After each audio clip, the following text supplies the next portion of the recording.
অবশেষে রিমান্ড মঞ্জুর হলো হাসনাত ও সার্জিসের গাড়ি বহরে ধাক্কা দেওয়া দুই আসামির। হামলার মূল হোতাকে খুঁজে পেতে মরিয়া প্রশাসন। চট্টগ্রামের লোহাগড়ায় বৈষম্য বিরোধী ছাত্র আন্দোলনের আহ্বায়ক হাসনাত আব্দুল্লাহ ও জুলাই শহীদ স্মৃতি ফাউন্ডেশনের সাধারণ সম্পাদক সার্জিস আলমের গাড়ি বহরে থাকা একটি গাড়িতে ট্রাকের ধাক্কা দেওয়ার ঘটনায় মামলায় গ্রেফতার দুজনকে জিজ্ঞাসাবাদ করতে 2 দিন করে রিমান্ড মঞ্জুর করেছে আদালত। আজ মঙ্গলবার দুপুরে চট্টগ্রামের জুডিশিয়াল ম্যাজিস্ট্রেট মাহমুদুল হক শুনানি শেষে এই আদেশ দেন। কিন্তু কোন দুই আসামিকে রিমান্ডে নেওয়া হয়েছে? হাসনাত সার্জিসের গাড়ি বহরে ধাক্কা দেওয়ার ঘটনায় তাদের জড়িত থাকার সম্ভাবনাই কতটুকু, তা নিয়ে বিস্তারিত থাকছে প্রতিবেদনের বাকি অংশে। আর কেটিভি নিউজ 24 চ্যানেল থেকে আপনাদের সাথে আছি আমি মেহেদি হাসান।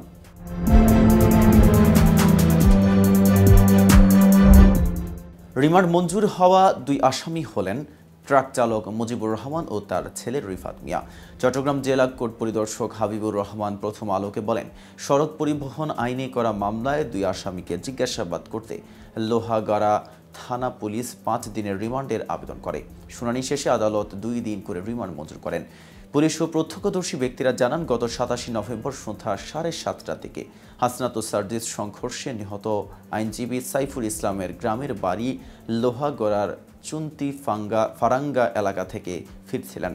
তাদের গাড়িবহরে 12টি মোটরসাইকেল, 2টি কার ও একটি প্রাইভেট গাড়ি ছিল।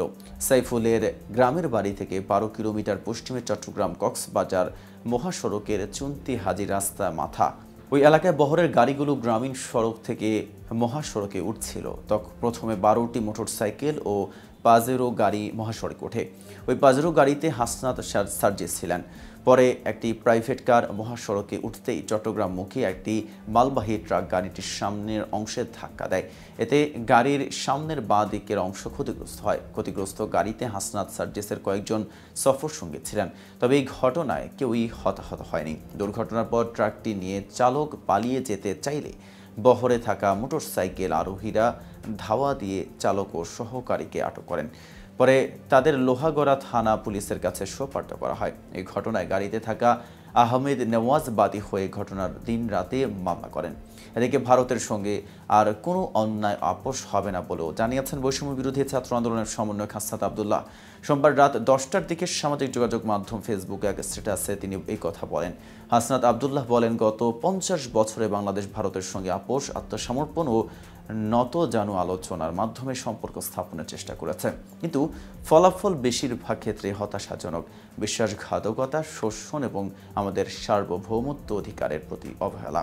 বৈষম্য বিরোধী ছাত্র আন্দোলনের অন্যতম এই সমন্বয়ক বলেন, এখন সময় এসেছে নতুন এক দৃষ্টিভঙ্গির। আগামী দিনগুলোতে বাংলাদেশ ভারতের সঙ্গে সমতার ভিত্তিতে দৃঢ় প্রত্যয় এবং স্পষ্টতার সঙ্গে সম্পর্ক স্থাপন করবে। আর কোনো অন্যায় আপোষ হবে না। আমরা যা ন্যায়সঙ্গতভাবে আমাদের অধিকার তা দৃঢ়ভাবে রক্ষা করব এবং দাবি করব।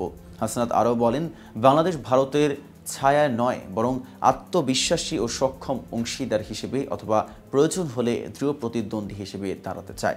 আমাদের সার্বভৌমত্ব এবং স্বার্থ অদলযোগ্য এবং এগুলো রক্ষায় আমরা প্রয়োজনীয় পদক্ষেপ নিতে প্রস্তুত। আজ এ পর্যন্তই। সারা দেশের নিত্য নতুন সকল আপডেট পেতে কেটিভি নিউজ 24 এর সাথেই থাকুন।